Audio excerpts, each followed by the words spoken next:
Goiânia, ela tem uma singularidade, ela tem um cerrado estampado nas paredes, ela tem um traço de um trabalhador goiano, sabe? É diferente.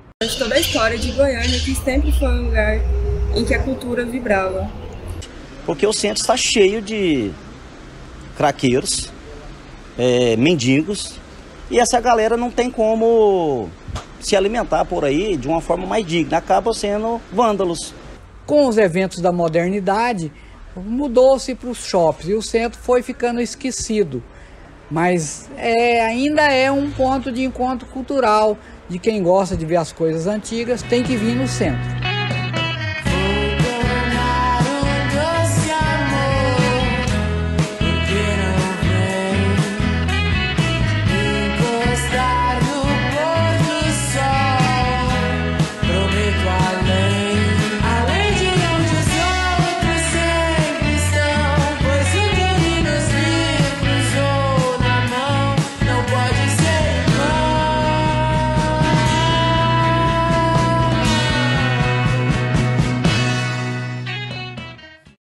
No estado de Goiás, as discussões sobre a mudança de capital do estado começaram no século XVIII. Os planos se intensificaram com o declínio do ciclo do ouro e o destaque de outras atividades econômicas, como a agricultura e pecuária, mais ao sul do estado. Em 1930, ocorreu a Revolução em que Washington Luiz foi deposto e Getúlio Vargas tornou-se presidente do país. Assim, foi instituído um interventor para o estado de Goiás. Esse foi o médico Pedro Ludovico Teixeira. Pedro Ludovico, em 1933, nomeia o arquiteto e urbanista Atílio Corrêa Lima para pôr em prática o projeto da nova capital. Entre as localidades escolhidas para substituir a cidade de Goiás, pensou-se na atual cidade de Silvânia e onde hoje seria o bairro de Campinas. Lá, ele edificou a pedra fundamental.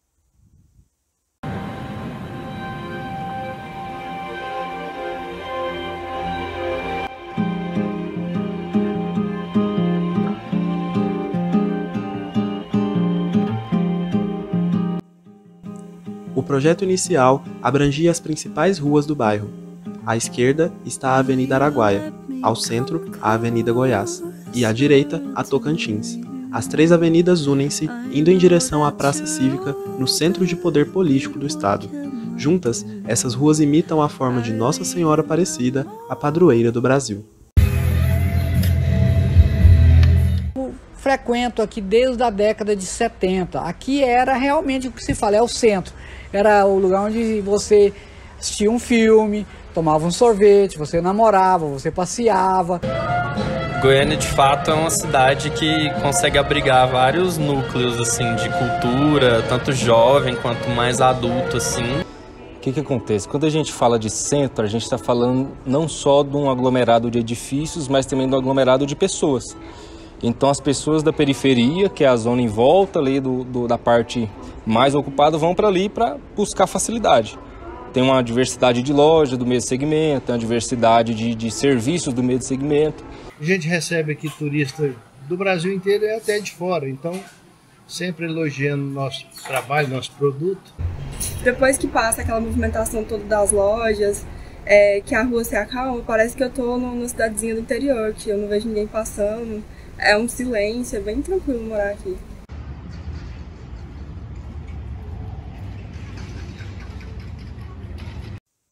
Ao andar pelo centro, é possível perceber nos traços dos prédios antigos a influência do estilo Art Deco, tendência artística de bastante notoriedade na década de 30 e que era associada à modernidade. Essa era a premissa do projeto arquitetônico da capital goianiense. O Art Deco se manifesta em algumas construções do centro com seus traços geométricos simples, o Teatro Goiânia, o Palácio das Esmeraldas e o Museu Zoroastro Arteaga, sendo os dois últimos localizados na Praça Cívica.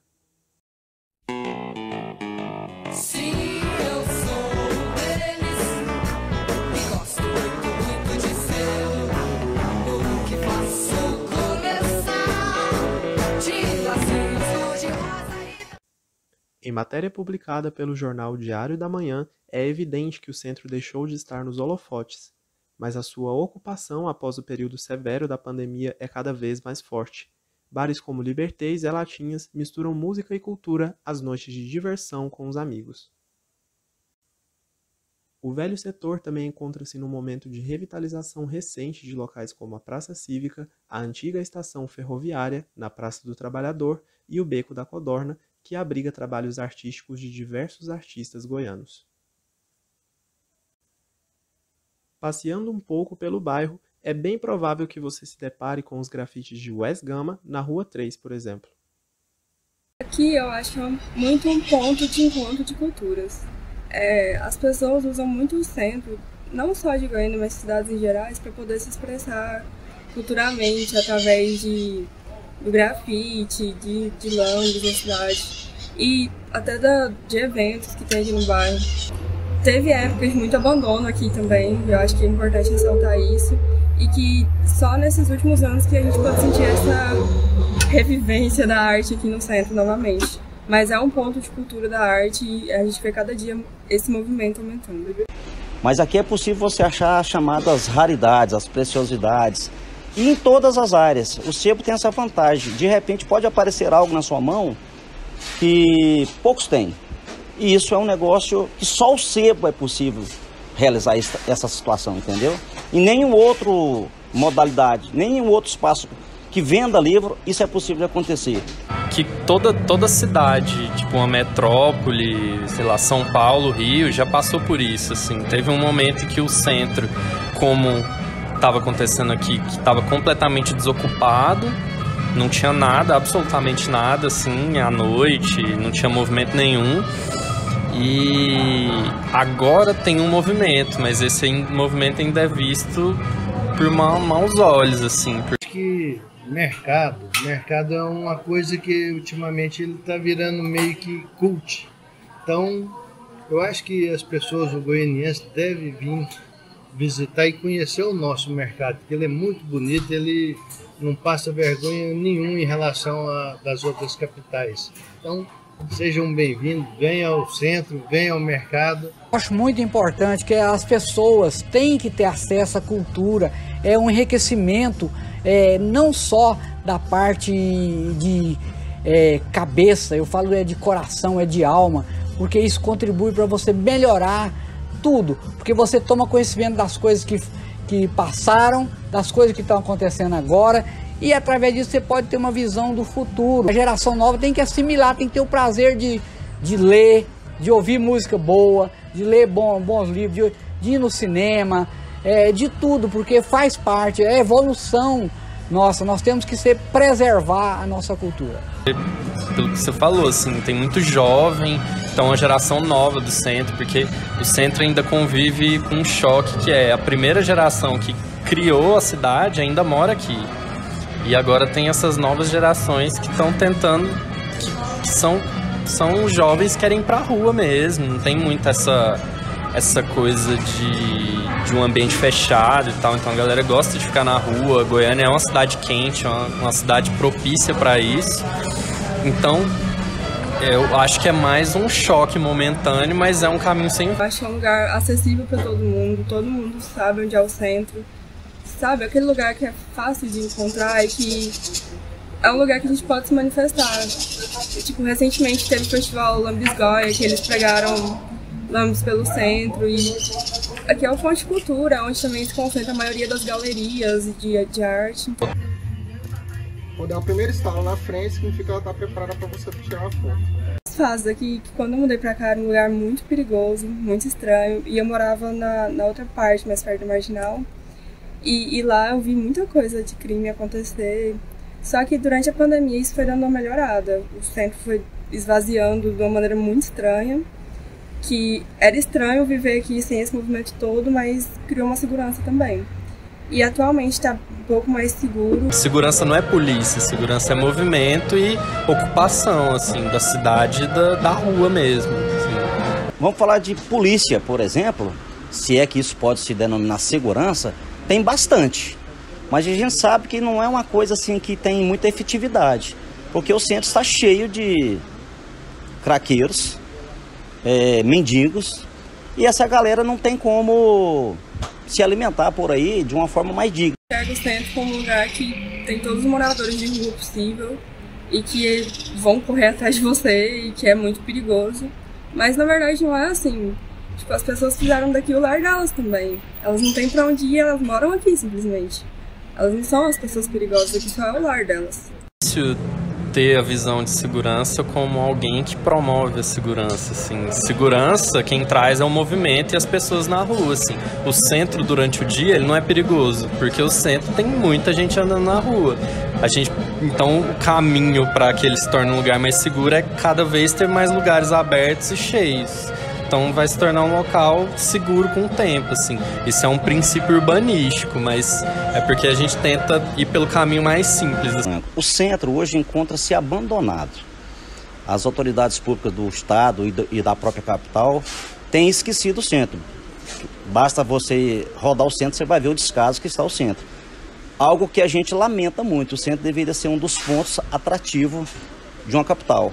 Mas infelizmente parece que isso não é o que está no foco das nossas direções, entendeu? Agora cabe a nós, livreiros e outros comerciantes, zelar da melhor maneira possível, tentar trazer uma forma agradável de trazer essa galera para o centro e aí fomentar o seu próprio negócio. Olha, eu acho que falta por parte das nossas autoridades um incentivo maior. Por exemplo, o centro, ele é muito bonito, ele é um cartão postal. Porém, ele é todo escondido. Se você andar na Anhanguera aqui, por exemplo, você vai ver que as fachadas todas daqueles prédios bonitos de arte deco, está tudo tampado. Então, acho que se houvesse interesse, bom interesse dos governantes, para começar a remodelar esse centro, remodelar não, descortinar ele, descobrir ele, né? Tem mais ou menos uns 20 a 25 anos que eu escuto falar da revitalização do centro. E você não vê obras, de fato, que faça essa revitalização. Precisaria se pensar nesse sentido. Aqui a gente tem a questão da arte decor, alguns bares tradicionais que estão tentando vir para o centro. Mas eu acho que falta, na verdade, cara, luzes. Se a gente olhar as grandes capitais do mundo, tipo Tóquio ou próprio Paris, você vê que é luzes. Luz é um negócio que atrai. E isso faz com que a galera venha ver.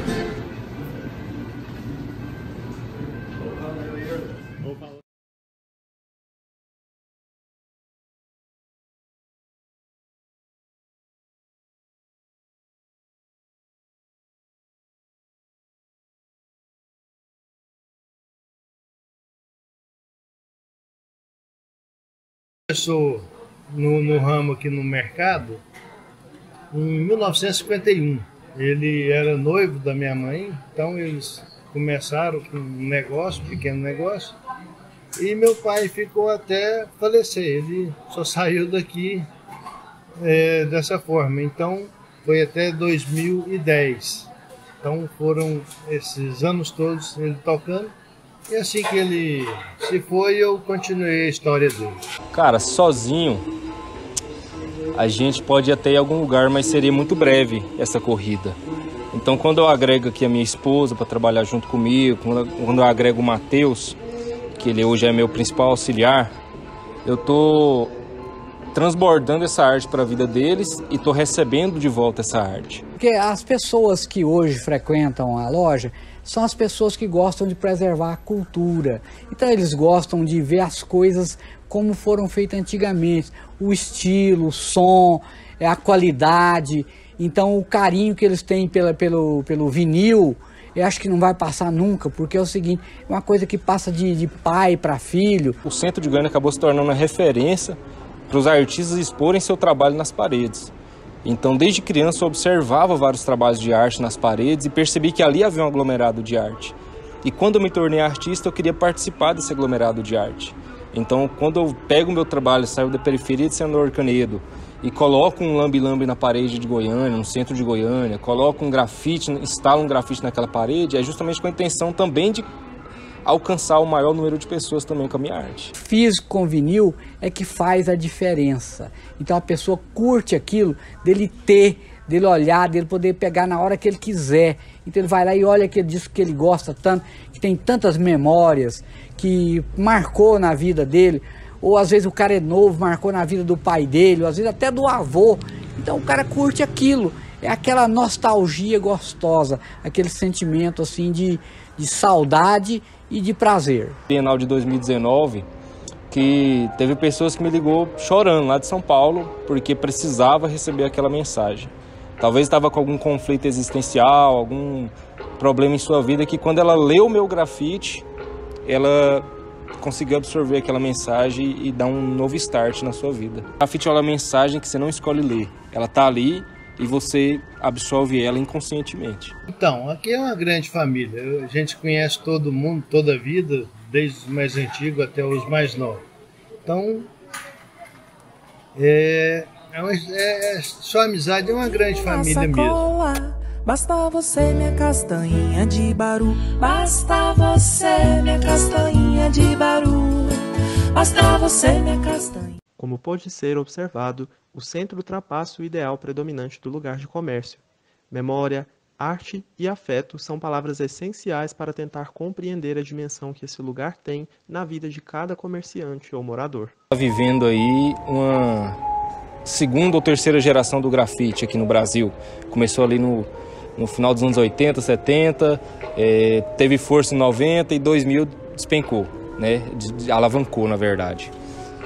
Então, hoje a gente está vivendo essa frutificação das primeiras sementes. Então, daqui a 10 anos eu creio que a gente vai ter muito mais força, muito mais espaços. Para o futuro, o comerciante e o artista expressam esperança para a continuidade das formas de expressão culturais.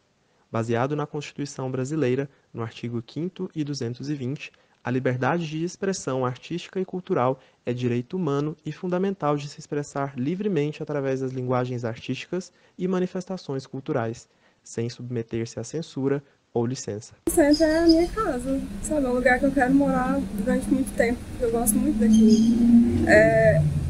Eu me identifico ao ponto de não conseguir me imaginar morando, pelo menos por agora, em outro lugar. Em um cenário próximo, esperamos que os estigmas e a marginalização envolvendo o centro e as formas de expressão naquela região sejam superadas.